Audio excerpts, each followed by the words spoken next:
Providence Municipal Court, Rhode Island. Case number 6142, expired registration, fine, $85. The defendant stands at the podium, hands trembling slightly. An elderly man, maybe 75, wearing a worn baseball cap. Someone in the gallery whispers something dismissive. The clerk reads the charge flatly. "Sir, do you have an explanation?" Judge Caprio asks. The veteran's voice cracks. "Your Honor, I have trouble leaving the house some days." His hands fold and unfold. "I was a medic, Vietnam, 1968. I still see—" He stops. The courtroom goes completely silent. Even the clerk looks up. The judge leans forward, his expression shifting from procedural to profoundly attentive. "Thank you for your service," he says quietly. "Tell me what happened with the registration." The veteran exhales slowly, steadying himself. The morning session at Providence Municipal Court had been running for nearly 2 hours when the clerk called case number 6142. The wood-paneled courtroom was bright with overhead fluorescence, and the gallery held maybe 20 people, some waiting for their own cases, others just observing. Papers shuffled at the clerk's desk. An elderly man rose slowly from the back row. He wore dark slacks and a button-down shirt that hung a little loose on his frame, and on his head sat a faded baseball cap with stitching that might have once said something about the Army. He walked carefully toward the podium, one hand steadying himself briefly on the back of a bench as he passed. Judge Frank Caprio looked up from the file on his bench and watched the man approach. The judge had kind eyes behind reading glasses, a patient expression developed over decades of hearing every excuse, every tragedy, every small human failure that brought people to this courtroom. The clerk read the charge in the same measured tone she'd used all morning. Case 6142, defendant Robert Sullivan, charge, expired vehicle registration, 6 months overdue, standard fine of $85. The defendant reached the podium and placed both hands on it, not quite gripping, but resting there as though the solid wood helped anchor him. His hands had a slight tremor. In the gallery, someone muttered just loud enough to be heard. "Always an excuse." The veteran's shoulders tightened. He didn't turn around. Judge Caprio's eyes flicked toward the gallery with a look that wasn't quite a glare, but carried a warning. Then he returned his attention to the man in front of him.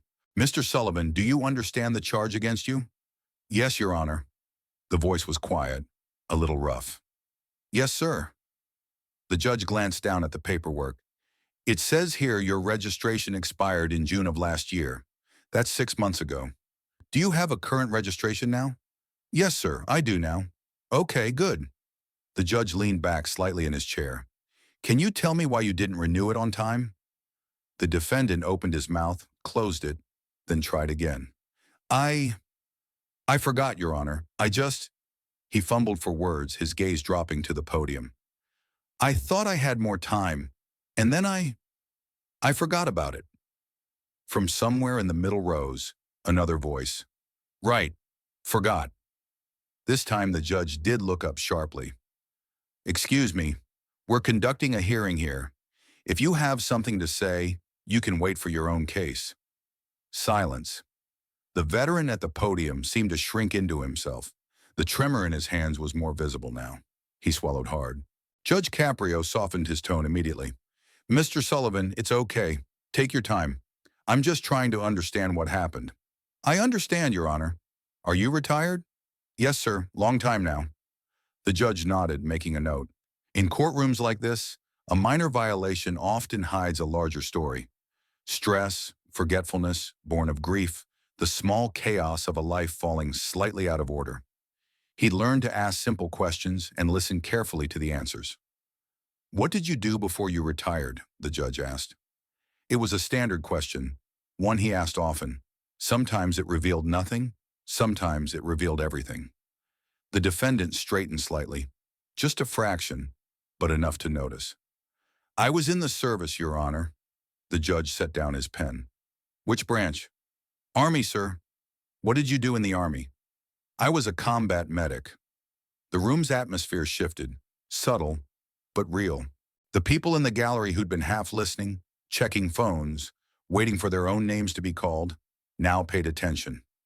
Judge Caprio leaned forward. "Where did you serve?" The veteran's jaw tightened. He looked at the judge directly for the first time. Vietnam, Da Nang, Field Hospital, 1967 to 1969. Complete silence fell over the courtroom. No whispers, no shuffling papers. Even the clerk, who'd been reviewing the next case file, looked up. The judge removed his glasses slowly and set them on the bench. When he spoke again, his voice carried a different weight. "Thank you for your service. Truly." The veteran nodded once, stiffly. "Thank you, sir." The gallery members who'd made dismissive comments earlier were now visibly uncomfortable, staring down at their laps or suddenly finding the courtroom's wood paneling fascinating. The judge let the moment settle. Then gently, "Mr. Sullivan, I want to understand what happened with your registration. Can you tell me? Take your time." The defendant's hands stopped trembling. He took a breath. "Your Honor, I was in the VA hospital, June through August of last year." The judge's expression didn't change, but his attention sharpened. "What for, if you don't mind me asking?" The veteran hesitated. This was harder than talking about Vietnam somehow. Admitting weakness felt worse than admitting danger. "PTSD, sir. Severe episode. They kept me there for 2 months." "I see." The judge's voice was gentle. "And during that time, the registration—" "I didn't even think about it, Your Honor. I didn't think about anything except—" He stopped, started again. "Some days I can't leave the house. The sounds, the memories. After 50 years, you'd think it would get easier. But—" His voice cracked on the last word. He looked down at the podium, composing himself. In the gallery, the young man who'd muttered always an excuse was now staring at his shoes, face red. The judge waited. Patience in a courtroom could be its own form of compassion. "I'm sorry, Your Honor," the veteran said quietly. "I should have taken care of it sooner. My daughter, she lives 2 hours away. She helps me when she can. She's the one who finally got me to renew it last month." "Don't apologize," Judge Caprio said. "You're dealing with something most of us can't even imagine. I'm asking because I want to understand your situation. Not because I'm judging you for it." The veteran looked up, surprised. "Tell me," the judge continued, "are you getting help? Support?" "Yes, sir. I see someone at the VA once a week. When I can make it there." The judge nodded thoughtfully. "What's difficult about making it there?" "The triggers, Your Honor. Loud noises, crowds, certain smells. Sometimes I get halfway there and I have to turn around." He paused. "It's embarrassing." "It's not embarrassing," the judge said firmly. "It's real, and it's the cost of your service." He glanced at the file again, then back at the veteran. "You said you were a medic. What was that like?" The question hung in the air. Several people in the gallery leaned forward slightly. The veteran was quiet for a long moment. When he spoke, his voice was distant, as though he were looking at something far away. "I was 19 years old, Your Honor, straight out of training. They put me in a field hospital 5 miles from the fighting." He swallowed. "We'd get helicopters coming in, sometimes 3 or 4 at once. Boys my age, younger even. Marines mostly. Shot up, burned, bleeding out. The courtroom was absolutely still. I did what I could. Sometimes it was enough. Sometimes—" He shook his head. "I watched a lot of them die in my hands, sir. Kids who'd never been away from home before, calling for their mothers." One woman in the third row quietly wiped her eyes. The veteran's voice steadied, but only barely. "That was 56 years ago, and I still see their faces. Every night when I close my eyes, I see them. The VA doctor says it's normal, says it might never go away." He looked directly at the judge. "So yes, sir, I forgot about my car registration, because some days I forget what year it is. I forget I'm not still in that hospital tent, trying to save someone I can't save." Judge Caprio was quiet. He'd heard thousands of stories in this courtroom, grief and hardship and the small catastrophes that bring people to municipal court. But some stories cut deeper than others. "Mr. Sullivan," he said softly, "I want you to know something. This court sees a lot of cases. Parking tickets, expired registrations, red lights. Most of them are straightforward. Someone made a mistake, they pay the fine, they move on." He paused. "But sometimes, not often, but sometimes, we forget that behind every case number, behind every violation, there's a human being. A person with a life, with struggles we can't see from a piece of paper." The veteran stood very still, listening. "You served your country," the judge continued. You were 19 years old and you went to a war zone and you tried to save lives while people were shooting at you. You came home carrying wounds that nobody else can see, and you've been carrying them for over 50 years. The gallery was wrapped. Even the clerk had stopped her paperwork. An $85 fine for an expired registration. That's standard procedure. That's what the law says. But the law also gives me discretion. It gives me the ability to look at the whole person, not just the violation. The veteran's eyes were glistening now. He blinked hard, trying to maintain composure. Is your registration current now? The judge asked. Yes, sir. My daughter helped me get it renewed last month. It's all taken care of. Good. And you're getting help at the VA? Yes, sir. As much as I can. Judge Caprio nodded slowly. He looked down at the file one more time, then back up at the man standing before him. Here's what I'm going to do, the judge said. I'm going to dismiss this case entirely. No fine. The violation goes away like it never happened. The veteran's shoulders dropped as though a weight had been lifted. Your Honor, You don't need to thank me, Judge Caprio said. You've already given more than enough. But there was something else the judge wanted to say. He stood up behind the bench, which was unusual. Most municipal judges stay seated for the entire session. The courtroom noticed. I want to say something to everyone here, he began, his voice carrying across the room. We live in a country where we have the freedom to sit in this courtroom, to have these hearings, to go about our daily lives in relative safety and peace. And we have that freedom because of people like Mr. Sullivan. Several people in the gallery were nodding.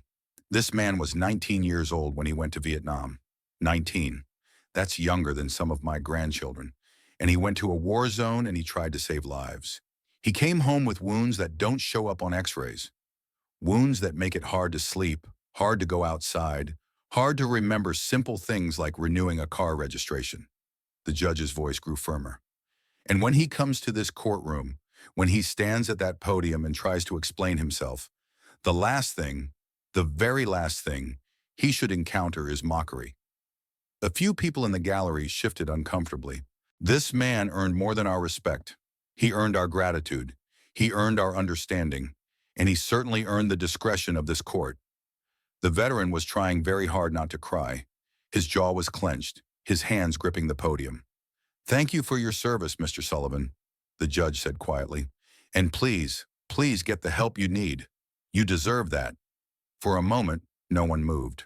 Then from the back of the gallery, one person started clapping. Then another. Within seconds, the entire courtroom was applauding.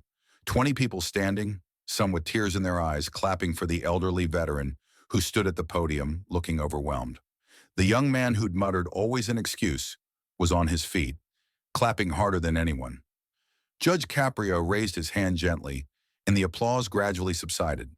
People sat back down, though the atmosphere in the courtroom had fundamentally changed. This wasn't just another violation hearing anymore. It was something else, a moment of collective recognition, of shared humanity. The veteran wiped his eyes quickly with the back of his hand. The judge sat back down. Mr. Sullivan, before you go, is there anything you need? Anything this court can help you with? The veteran shook his head. No, sir. You've already done more than enough. More than I expected. Do you have reliable transportation? Yes, sir. My daughter makes sure the car is maintained. She's very good about that. And you have her support? Family support? I do. She calls me every day. Comes to visit when she can. I'm lucky that way. The judge smiled. Good. That's good. Family matters. The veteran nodded. Then hesitantly, Your Honor, can I ask you something? Of course. Why did you do this? I mean, I broke the law. The registration was expired. Why dismiss it? Judge Caprio leaned forward, resting his forearms on the bench. Because sometimes, Mr. Sullivan, justice isn't about following the rules exactly as they're written. Sometimes it's about understanding the whole picture. You didn't let that registration expire because you don't care about following the rules. You let it expire because you were fighting a battle that nobody else could see. The veteran stood a little straighter. Something in the judge's words seemed to reach a place that had been wounded for a very long time. The validation that his struggle was real, that it mattered, that it deserved acknowledgement rather than judgment. I want you to remember something, the judge continued. What you did in Vietnam, saving lives under fire, working in those conditions, carrying that weight all these years, that took more courage than most people will ever be called on to show. And the fact that you're still here, still trying, still getting help even when it's hard, that's courage too. The veteran's voice was thick when he spoke. I don't feel very courageous, Your Honor. Most days I just feel tired. That's what courage looks like sometimes, Judge Caprio said gently. Not the Hollywood version, the real version. Getting up every day even when it's hard. Going to your appointments even when you're triggered by crowds. Letting people help you even when you're used to being the one who helps others. A quiet had settled over the courtroom, not the silence of discomfort, but the silence of people genuinely listening, genuinely moved. You mentioned you were a medic, the judge said. Did you save lives? I tried, sir. Some of them I couldn't, but some of them you could. Some of them came home because of you. They got to see their families again, grow old, have children and grandchildren, because you were there, because you knew what to do, and you did it under impossible circumstances. The veteran was nodding slowly, his eyes distant again. I never thought of it that way. Maybe you should, the judge said. Maybe instead of remembering the ones you couldn't save, you could also remember the ones you did. Both are true. Both are part of your story. Yes, sir, the veteran said quietly. I'll try. Good. Judge Caprio picked up his gavel. Not to strike it, just to hold it. This case is dismissed. You're free to go. The veteran didn't move immediately. He seemed rooted to the spot, still processing what had just happened.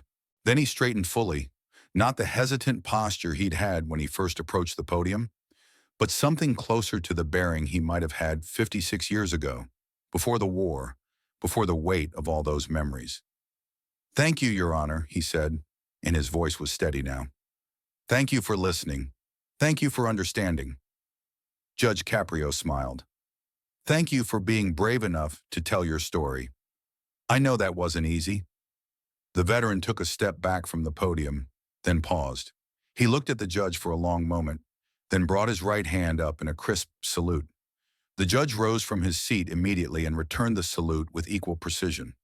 For several seconds, the two men held the gesture. A Vietnam combat medic and a municipal court judge, separated by rank and circumstance, but united in that moment by mutual respect. Then the veteran lowered his hand, nodded once more, and turned to leave. As he walked back down the aisle, something remarkable happened. People in the gallery, strangers who'd been waiting for their own cases, who'd never met this man before today, reached out as he passed, hands extended for handshakes, quiet words of thank you and God bless you. The young man who'd been dismissive earlier stood and grasped the veteran's hand firmly, saying something too quiet for the rest of the room to hear, but the veteran nodded and squeezed back. By the time he reached the courtroom doors, there were 3 people waiting to speak with him. An older woman who whispered that her son had served in Iraq. A middle-aged man who said his father had been in Vietnam too. A younger person who simply wanted to shake his hand. Judge Caprio watched from the bench, waiting patiently. The clerk was smiling. Even the court officer by the door looked moved. The veteran stopped at the door and turned back one more time. He looked at Judge Caprio, raised his hand briefly in acknowledgement, then walked through into the corridor beyond. The courtroom settled. People returned to their seats. Papers rustled again at the clerk's desk. The ambient sounds of a working courthouse resumed, distant conversations in the hallway, a phone ringing somewhere, footsteps on tile. But something had shifted. The people waiting for their own cases sat a little differently now. Less defensive, perhaps. Less certain that they were just another number in a system designed to extract fines and move on. Judge Caprio sat back down, adjusted his glasses and looked at the clerk. Next case, please. The clerk nodded and consulted her list. Case 6143. Defendant Maria Santos, expired parking meter. As the next defendant approached the podium, the judge took a moment to glance toward the doors where the veteran had exited. He thought about the countless cases he'd heard over the years, the thousands of people who'd stood at that podium.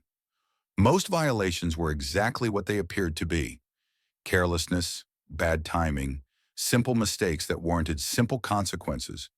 But some cases revealed the fractures beneath the surface. The grandmother caring for a grandchild, the worker who'd taken on extra shifts, the widow still adjusting to being alone, the veteran carrying wounds from a war fought before some of the people in this courtroom were even born. The law gave him the authority to levy fines, but it also gave him discretion, the power to look beyond the paperwork and see the person standing before him. To ask not just, what did you do, but who are you? And what are you dealing with? That discretion was a responsibility, a trust. And in moments like these, when a simple question unlocked a story that changed the entire courtroom's understanding, he felt the weight of that trust and the privilege of being able to honor it. The courtroom continued its rhythm. Cases were called, charges were read, explanations were given. Judge Caprio listened to each one with the same attention he'd given the veteran. Not every case required dismissal, but every case deserved to be heard. By late afternoon, the gallery had mostly cleared. The people who'd been present for the veteran's case had long since left, some with their own violations resolved, others simply moved by what they had witnessed and choosing to tell someone about it. In the hallway outside, the veteran stood talking with the older woman whose son had served in Iraq. They'd discovered they lived in neighboring towns. She'd given him her phone number and told him about a veterans support group that met Thursday evenings at the library. He'd folded the paper carefully and put it in his pocket. "You should come," she said. "They're good people. They understand." "Maybe I will," he said, and for the first time, he meant it. As he walked toward the courthouse exit, he passed the young man who'd been dismissive earlier. The man was sitting on a bench waiting for his own case to be called in a different courtroom. "Hey," the young man called out. "Sir?" The veteran stopped. "I'm sorry for what I said in there. I didn't know. I shouldn't have said it anyway, but I especially—" He struggled for words. "I'm sorry." The veteran looked at him for a moment, then nodded. "It's okay, son. You didn't know. That's no excuse." "No," the veteran agreed. "But we all make mistakes. The important thing is what you do after." He glanced back toward the courtroom. That judge in there, he could have just read my file, levied the fine, moved on. But he asked questions. He listened. "That's what makes the difference." The young man nodded, chastened. "Good luck with your case," the veteran said, and continued toward the doors. Outside, the January afternoon was cold, but clear. The veteran pulled his jacket tighter, adjusted his cap, and headed toward the parking lot where his daughter was waiting. Back in the courtroom, Judge Caprio was finishing the afternoon's final case. A parking violation, dismissed after the defendant showed proof of a medical emergency that day. The defendant, a tired-looking woman in scrubs, thanked him profusely and hurried out, probably heading to another shift. The clerk began organizing the files. The court officer started turning off lights in the back of the room. Another day concluded. The judge sat quietly for a moment, reviewing his notes. He dismissed 3 cases today, reduced fines on 5 others, and issued full fines on 4 where there had been no mitigating circumstances and no particular hardship. The math of municipal court, trying to balance accountability with compassion, law with humanity. He thought about the veteran again, about the way the man's hands had trembled at first, then steadied when he began talking about his service, about the tears he'd tried to hide when the courtroom applauded, about the salute, crisp and precise despite the tremor, despite the years, despite everything. In his career, Judge Caprio had learned that the smallest violations often carried the largest burdens. A parking ticket for someone rushing to their parents' bedside, an expired meter for someone working 2 jobs, a registration lapse for someone fighting invisible battles every single day. The paperwork never told those stories. The case files listed only facts, date, violation, fine amount. It took questions to reveal the humanity. It took listening to understand the context. And sometimes it took dismissing an $85 fine to tell someone that their struggle mattered, that their service was remembered, that they weren't just another case number. The clerk approached the bench. "We're all set, Judge. Same time tomorrow?" "Same time tomorrow," he confirmed. She smiled. "That was something today. With the veteran, it was. You made a difference for him." The judge shook his head gently. "He made a difference for all of us. That courtroom needed to remember what service looks like, what sacrifice costs, I just gave him the space to tell his story. He stood, gathered his papers, and headed toward his chambers. The courtroom emptied. The lights went dark. But the memory of the day remained. The veteran's story, the courtroom's silence, the moment when judgment became understanding.